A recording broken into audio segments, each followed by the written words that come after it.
Bismillahirrahmanirrahim. Assalamualaikum warahmatullahi wabarakatuh. Selamat siang dan salam sejahtera bagi kita sekalian. Yang kami hormati Bapak Ketua Harian Kompolnas, Pak Irjen Pol Purnawirawan Benny Mamoto, yang mewakili Bapak Kabid Propam Polda Metro Jaya, Pak Wakapolres, Pak Kapolsek, dan Kasat Reskrim jajaran Polres Metro Jakarta Barat, rekan-rekan media Pokja Polres Metro Jakarta Barat yang saya hormati dan saya banggakan. Pada siang hari ini kami dari Polres Metro Jakarta Barat akan menyampaikan perkembangan tindak lanjut penanganan pengungkapan kasus penyalahgunaan narkoba yang beberapa waktu lalu sudah kami sampaikan terkait dengan beberapa pendalaman maupun kegiatan-kegiatan penyelidikan untuk mengungkap pihak-pihak yang terkait dalam tayangan video yang viral dan menjadi bahan pertanyaan masyarakat. Pada kesempatan ini kami akan menyampaikan informasi bahwa setelah dilaksanakan rangkaian kegiatan penyelidikan terhadap pihak-pihak yang terlibat di dalam peristiwa kekerasan yang dialami oleh asisten ataupun driver yang juga pelaku penyalahgunaan narkoba atas nama S, penyidik berhasil mengamankan 2 orang. Yang pertama atas nama RP alias Ucok, umur 26 tahun, alamat Jalan Pesing Koneng, RT 9 RW 2, Kedoya Utara, Kecamatan Kebonjeruk. Di mana pada saat kejadian yang terekam dalam video, yang bersangkutan menggunakan jaket warna hitam dan helm warna hitam. Peran pada saat peristiwa itu menjambak rambut tersangka penyalahguna narkoba atas nama S dan memukul bibir tersangka dengan menggunakan tangan kanan. Kemudian yang kedua atas nama I alias Busuk, umur 32 tahun, alamat Jalan Setiakawan, Duripulo, Kecamatan Gambir, Jakarta Pusat. Pada saat kejadian, tersangka menggunakan helm warna abu-abu dan menggunakan jaket warna merah marun. Terhadap kedua tersangka, kami jerat dengan pasal 170 KUHP dengan ancaman hukuman pidana maksimal 5 tahun penjara. Dengan telah diamankannya 2 orang warga masyarakat yang terlibat di dalam peristiwa pemukulan dan juga mencaci maki dengan menggunakan kata-kata kasar, apa yang saya sampaikan di rilis yang pertama bahwa memang yang melakukan tindakan pemukulan dan juga intimidasi adalah bukan anggota Polri. Bahwa yang bersangkutan adalah warga masyarakat yang kebetulan melintas di jalan pada saat terjadi aksi pengejaran, di mana 2 orang tersangka ini juga merupakan korban karena yang bersangkutan diserempet dan ditabrak oleh pelaku, sehingga 2 orang ini emosi dan ikut mengejar, membantu polisi untuk menangkap orang yang melarikan diri tersebut. Kemudian ada juga yang menanyakan terkait dengan orang yang menggunakan jaket warna hitam bertuliskan polisi.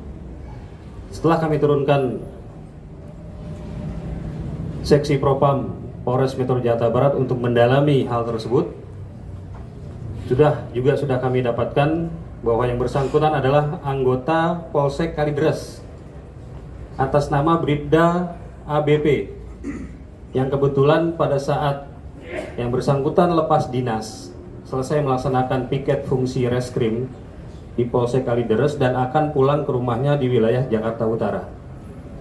Pada saat melintas di tempat kejadian perkara, yang bersangkutan melihat ada kegaduhan dan kericuhan, sehingga dengan naluri kepolisiannya yang bersangkutan turun dan ikut membantu rekannya untuk mengamankan orang-orang yang terlibat di dalam perkara tindak pidana penyalahgunaan narkoba tersebut. Kemudian terhadap anggota yang melaksanakan penangkapan maupun pengungkapan kasus tindak pidana narkoba, yaitu atas nama Aibtu H, Aibtu ZM, dan Aibtu AW, sebagaimana yang sudah pernah saya sampaikan bahwa Propam Polres Metro Jakarta Barat akan melakukan pemeriksaan dan pendalaman terkait dengan adanya dugaan pelanggaran terhadap ketiga anggota tersebut. Hasil pemeriksaan bahwa memang terbukti ketiga anggota tersebut melakukan pelanggaran prosedur. Yang pertama, membiarkan warga masyarakat melakukan tindak kekerasan terhadap pelaku penyalahgunaan narkoba. Dan yang kedua, tidak memberikan keyakinan ataupun kepastian kepada pelaku bahwa yang bersangkutan adalah polisi. Meskipun anggota tersebut sudah mengatakan kami polisi dan menunjukkan tanda lencana kepolisian, anggota polisi. Namun itu belum cukup untuk meyakinkan tersangka untuk mematuhi perintah petugas untuk berhenti, namun malah melarikan diri. Sehingga terhadap ketiga anggota tersebut, karena terbukti melakukan pelanggaran prosedur, akan segera kami sidangkan untuk mendapatkan kepastian hukum. Kemudian juga pada kesempatan ini kami juga ingin menyampaikan bahwa terkait dengan informasi bahwa polisi hanya menangkap pemakai narkoba. Dalam kasus ini yang kami amankan adalah ada 2 orang.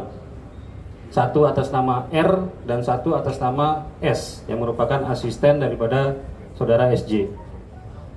R ini merupakan pengedar ataupun bandar narkoba yang sering melakukan transaksi jual beli narkoba di wilayah hukum Polsek Tambora. Oleh karena itu, ketika anggota Polsek Tambora sering mendapatkan keluhan maupun aduan terhadap perilaku daripada R ini yang sering bertransaksi narkoba di wilayah Polsek Hukum Tambora, Polsek Tambora, maka dilakukan upaya-upaya penyelidikan untuk menangkap yang bersangkutan. Sehingga sebenarnya target kita adalah pengedar yang memang menjadi faktor penyebab maraknya transaksi narkoba di wilayah Polsek Tambora. Nah, ketika dalam transaksinya R bertransaksi dengan S yang notabene adalah asisten daripada SJ, petugas tidak tahu sama sekali kalau di dalam mobil tersebut ada SJ. Dan berdasarkan pengakuan dari tersangka atas nama S, kenapa dia ketika sudah diberitahu ada polisi dan diperintahkan untuk menepi, tapi dia malah berusaha untuk melarikan diri dan menabrak para pengguna jalan lainnya. Ketika dia mengetahui ada polisi, dia panik. Kenapa panik? Yang pertama, dia sadar bahwa dia memegang barang bukti narkoba. Yang kedua, di dalam dia ada SJ yang notabene adalah public figure. Sehingga ketika dia berhenti dan diamankan oleh petugas, ada 2 hal yang merugikan. Dia ditangkap karena menyalahgunakan narkoba. Yang kedua, ada public figure di dalamnya. Itulah yang membuat dia nekat untuk melarikan diri, sampai menabrak beberapa orang, bahkan ada sampai yang terluka. Sehingga keterangan-keterangan inilah untuk sekaligus kami perlu sampaikan supaya informasi ini jelas. Dan kami pun juga berusaha untuk setransparan mungkin melakukan rangkaian kegiatan penyelidikan, tidak hanya mengundang pihak internal, tapi kami juga mengundang pihak eksternal. Dengan kehadiran Ketua Harian Kompolnas di sini, kami ingin apa yang kami lakukan, langkah-langkah penanganan terkait dengan proses ini betul-betul berjalan secara transparan dan akuntabel. Oleh karena itu, pada kesempatan ini kami persilakan kepada Bapak Benny Mamoto untuk memberikan tanggapan. Silakan Bapak. Terima kasih. Assalamualaikum warahmatullahi wabarakatuh. Selamat siang, salam sejahtera buat kita semua. Pertama, kami menyampaikan apresiasi dan terima kasih kepada Bapak Kapolres yang hari ini mengundang Kompolnas untuk memaparkan perkembangan hasil penyidikan. Ini bentuk transparansi. Kami sudah menerima paparan dari awal sampai akhir perkembangan yang terkini, dan ini menurut kami sudah menjawab pertanyaan publik, khususnya dari kami sendiri. Ketika viral, banyak yang bertanya, itu polisi bukan sih yang melakukan itu?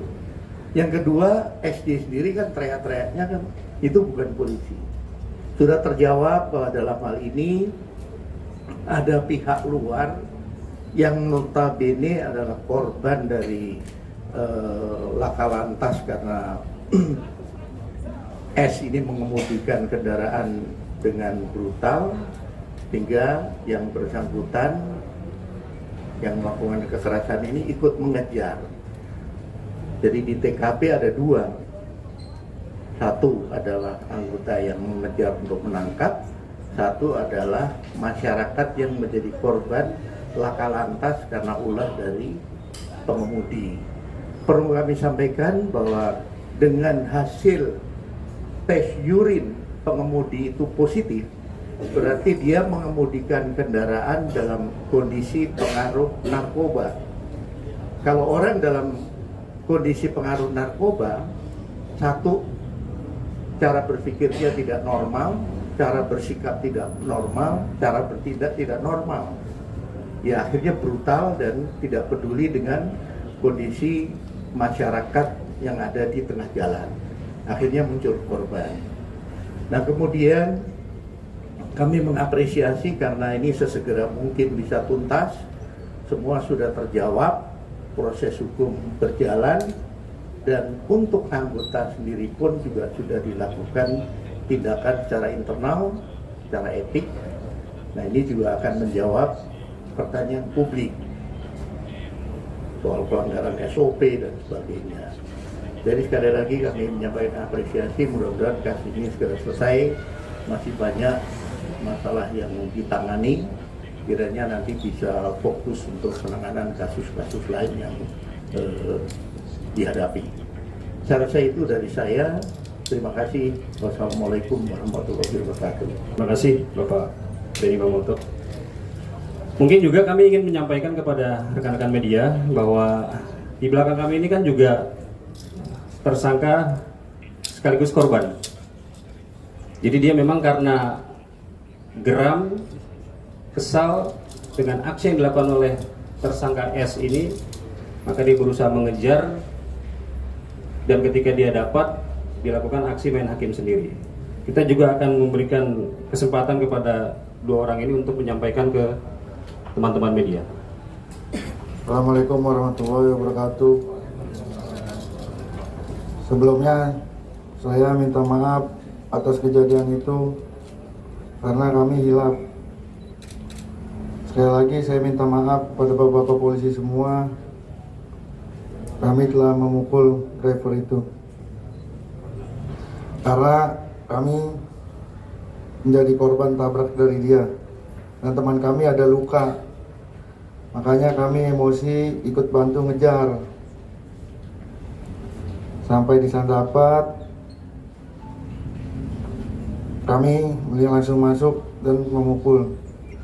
Karena saya hilaf dan emosi, sekali lagi saya minta maaf kepada supirnya, kepada bapak-bapak. Saya minta maaf sedalam-dalamnya agar kami dimaafkan, Pak.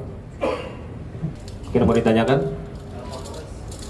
Untuk yang anggota 4 anggota termasuk anggota Kalisda sendiri untuk saat ini bebas tugaskan atau tidak? Lalu untuk yang dua orang sekaligus tersangka ini proses hukumnya nanti seperti apa? Apakah dia akan melaporkan kasus tabrak larinya juga atau seperti apa? Iya, terhadap anggota yang terbukti melakukan pelanggaran, sebagaimana tadi sudah saya sampaikan, selain dibebas tugaskan, dia juga nanti akan menjalani sidang untuk mendapatkan kepastian hukum. Karena ini menjadi aturan yang berlaku di institusi Polri untuk menindaklanjuti setiap pelanggaran anggota yang terlibat ataupun diduga melakukan pelanggaran. Kemudian terkait dengan dua orang tersangka ini, tetap kita akan proses secara hukum. Ya, meskipun ada upaya-upaya katakanlah untuk dilakukan kegiatan restoratif justice, tapi kita belum mencapai melihat ke arah situ. Kita fokus hanya untuk proses penegakan hukumnya dulu, untuk membuktikan bahwa memang kita serius. Dan apa yang saya sampaikan di awal beberapa waktu yang lalu, bahwa memang yang melakukan tindak penganiayaan dan intimidasi serta kekerasan adalah bukan anggota Polri.